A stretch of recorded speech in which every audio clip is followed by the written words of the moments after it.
I have some new Dogcon batteries, and I have not flown good quality batteries in a long time, and I'm absolutely loving them. It's a lot of fun. They just have really good punch out. They last a little longer than what I've been flying. Hopefully they will have a good longevity too, and I'll get my money's worth out of them.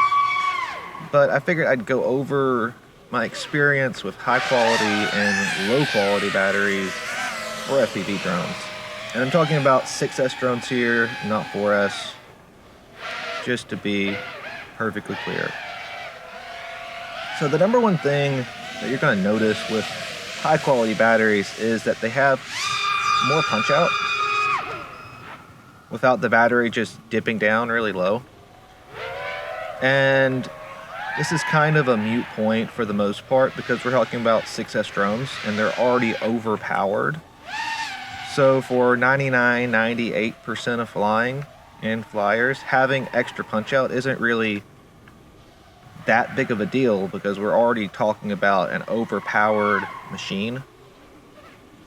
It's just one of those things that's kind of fun to have, and it's something that you do get with the more expensive batteries. The second thing that you get with more expensive batteries is they usually have a better MAH, total power capacity to weight ratio. So most of the batteries the expensive batteries that you buy are actually going to meet their capacity as opposed to be kind of over labeled, and they're usually going to be a little bit lighter as well.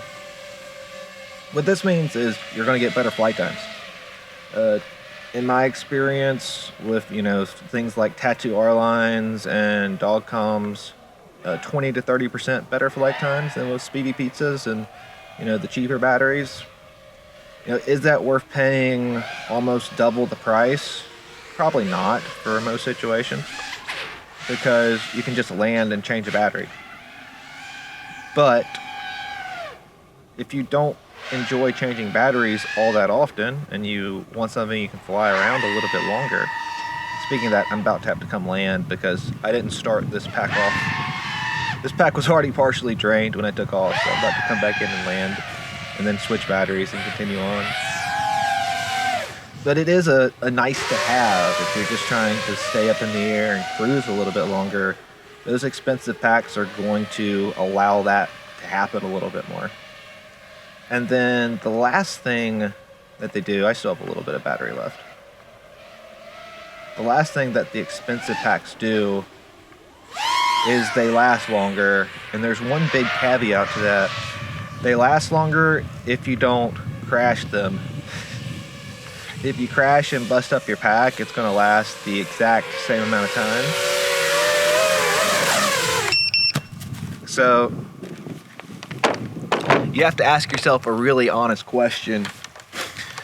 Do you get 100 plus flights out of your packs before you destroy them? And if the answer to that is no, then expensive battery is not really for you.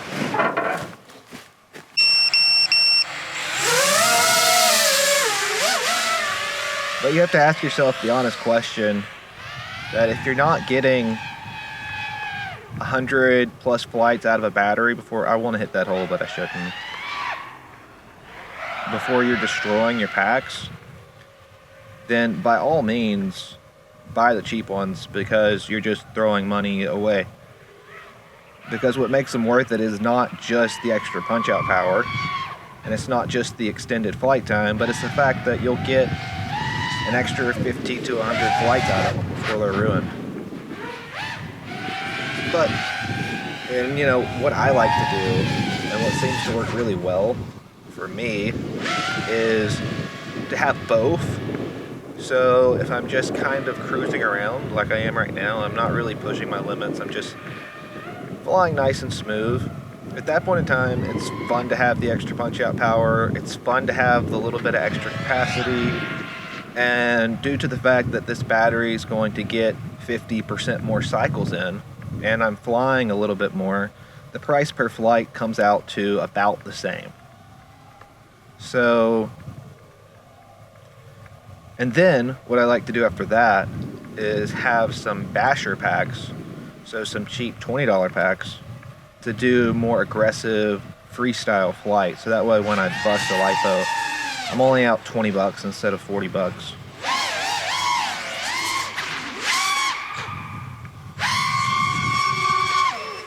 Still fun to rip everything though, every once in a while.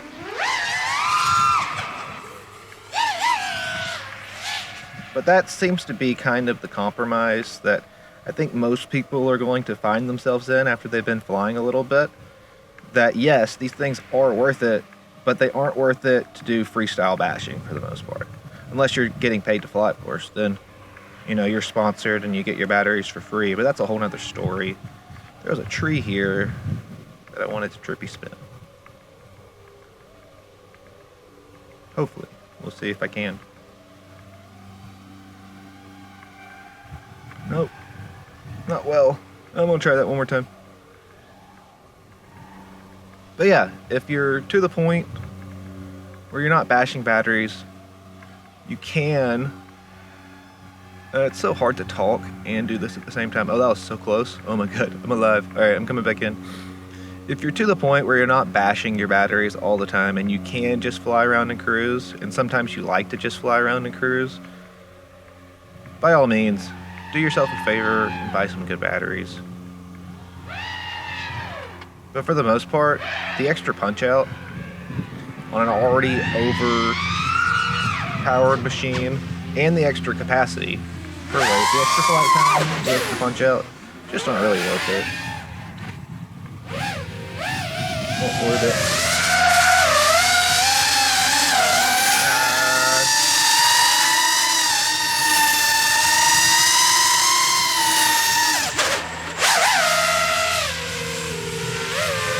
Speaking of that punch out, let's do a punch out here. 3, 2, 1. Woo! But yeah, the extra punch out is absolutely fun. There you have it. It depends. Whoa! I just desynced. What the heck was that about? No idea. I just fell from the sky, but I think you get my point. I think I'm rambling at this point in time. I think you should buy both. I think you should have good batteries and cheap batteries. And if you're just starting out, just buy the cheap ones. Till next time, hope you have a great day.